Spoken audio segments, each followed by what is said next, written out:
तो अगला आपका बताते हैं कैन का प्रयोग। ठीक है, कैन का प्रयोग कहाँ किया जाता है, बहुत ही इंपॉर्टेंट होता है, आप लोग हमेशा हर जगह यूज करते रहते हैं। देखिए हम आपको जितने वर्ब बता रहे हैं वो कॉमन आप हमेशा यूज करते हैं। ठीक है, आपको बुक में भी मिलते हैं लगभग, बट आप मीनिंग नहीं निकाल पाते हो, इसीलिए बता रहे हैं। ठीक है, कैन का प्रयोग क्या होता है, तो कैन का मतलब क्या होता है, कैन का प्रयोग होता है, कैन का मतलब होता है, ध्यान दीजिएगा, कैन का मतलब होता है सकना।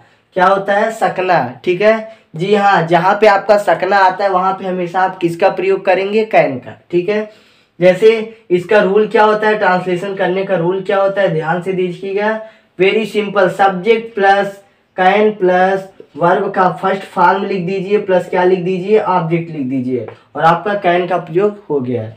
तो इसका क्या होता है, जैसे कर दी जाए, वह खाना खा सकता है। ठीक है, वह खाना खा सकता है, तो क्या हो जाएगा, इसका सिंपल सा क्या हो जाएगा, इसका हो जाएगा क्या, वह खाना खा सकता है। वह की इंग्लिश आप सभी को पता है ही, उसके बाद क्या लिखना है, कैन लिखना है, वर्ब का फर्स्ट फॉर्म खाना है, खाना को इंग्लिश में क्या कहते हैं, ईट, और ईट के बाद क्या, ऑब्जेक्ट, ऑब्जेक्ट आपका क्या है, फूड। ये आपका हो गया कैन का प्रयोग। और हो सकता है जैसे क्या कहा, वह दूध पी सकता है, क्या हो सकता है, वह दूध पी सकता है, तो इसका क्या हो जाएगा, वेरी सिंपल है, वह की इंग्लिश क्या होती है, ही, उसके बाद कैन, उसके बाद पीना को इंग्लिश में क्या कहते हैं, ड्रिंक, और क्या होता है, मिल्क। ठीक है, ये हो गया आपका कैन का प्रयोग। ठीक है, अब इसके बाद हम आप चलते हैं अबाउट टू का प्रयोग।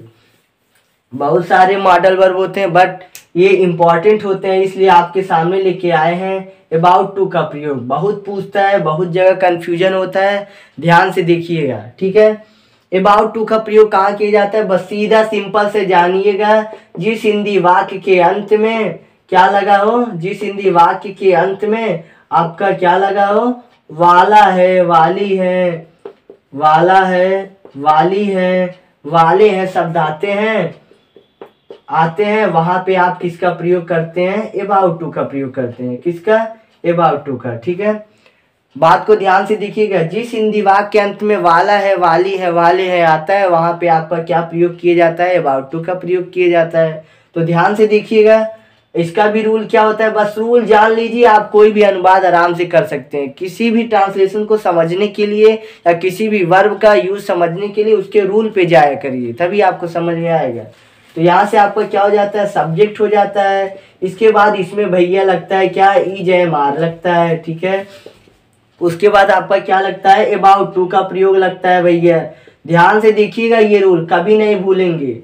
फिर वर्ब का फर्स्ट फॉर्म लगता है और उसके बाद क्या लगता है, ऑब्जेक्ट लगता है। बहुत सारे दोस्त हमारे क्या कर देते हैं, वर्ब में आईएनजी लगा देते हैं, जिससे आपका ट्रांसलेशन क्या हो जाता है, बिल्कुल गलत हो जाता है। ठीक है, चलिए अब हम लोग ट्रांसलेशन करेंगे। जैसे क्या कहा, जैसे कहा सीता, सीता खाना पकाने वाली है, सीता खाना पकाने वाली है। तो यहाँ पे आप ध्यान से देखिएगा, मैंने बताया जिस हिंदी वाक्य के अंत में वाला है, वाली है आता है, वहां पे हमेशा किसका प्रयोग किया जाता है, अबाउट टू का। तो यहाँ पे देखिए अबाउट टू का प्रयोग होगा, कन्फर्म है। तो यहाँ पे चलिए चलते हैं, तो ये क्या हो जाएगा, सीता, सब्जेक्ट सीता लिखा, उसके बाद अब आपको पता है कि एक वचन के साथ सीधा किसका प्रयोग किया जाता है, इज का। उसके बाद आपको क्या लिखना है, अबाउट टू, अबाउट टू लिख दीजिए। उसके बाद आपको क्या करना है, वर्ब का फर्स्ट फॉर्म पकाना, पकाना को इंग्लिश में क्या कहते हैं, कुक। उसके बाद आपका क्या है, खाना, खाना को इंग्लिश में क्या कहते हैं, फूड। आपका बन गया translation, Sita is about to cook food. Very simple है। ठीक है, ये तो हुआ आपका अबाउट टू का प्रयोग। ठीक है, अब आपका चलते हैं, तो दोस्तों आपका लास्ट है आपका बिगिन टू का प्रयोग। किसका प्रयोग, बिगिन टू का प्रयोग। शायद इसको भी आप शायद जानते होंगे या नहीं जानते होंगे, वेरी सिंपल ये भी है। ठीक है, तो बिगिन टू का प्रयोग हम लोग सीखते हैं। तो बिगिन टू का आपका मालूम होगा कि बस एक बात को ध्यान में रखिएगा इसको भी, कि जिस हिंदी वाक्य के अंत में आपका क्या लगा हो, वाक्य के अंत में आपका लगा लगी लगे आए, लगा लगी लगे आता है, वहां पे आपका किसका प्रयोग किया जाता है, बिगिन टू का। ठीक है, वहां पे आपका किसका प्रयोग किया जाता है, बिगिन टू का प्रयोग किया जाता है। इसका भी रूल देख लेते हैं। हमने कहा किसी भी ट्रांसलेशन ग्रामर में ट्रांसलेशन करने के लिए सबसे पहले आप रूल पे फोकस करिए। कभी भी इधर उधर भटकेंगे तो आप कभी भी सॉल्व नहीं कर सकते, ठीक है।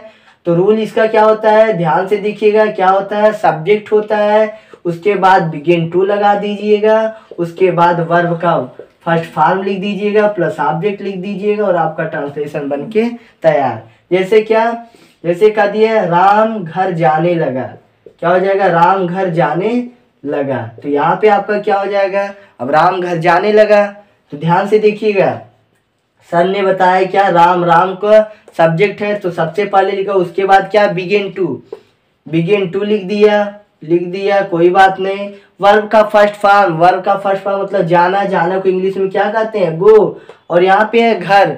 याद रखिएगा, जब भी घर की बात होती है तो लोग वहाँ हमेशा क्या मानते हैं, अपना घर। और अपने घर जाने के लिए कभी भी हाउस का प्रयोग नहीं किया जाता है, वहाँ पे हमेशा किसका प्रयोग किया जाता है, होम का। और होम के पहले कभी भी द का प्रयोग नहीं किया जाता है। तो आपको कैसा लगा कमेंट बॉक्स में लिखना ना भूलें, तथा चैनल को सब्सक्राइब नहीं किए तो सब्सक्राइब कर दीजिएगा तथा बेल आइकन को कस के दबाइएगा। Thank you.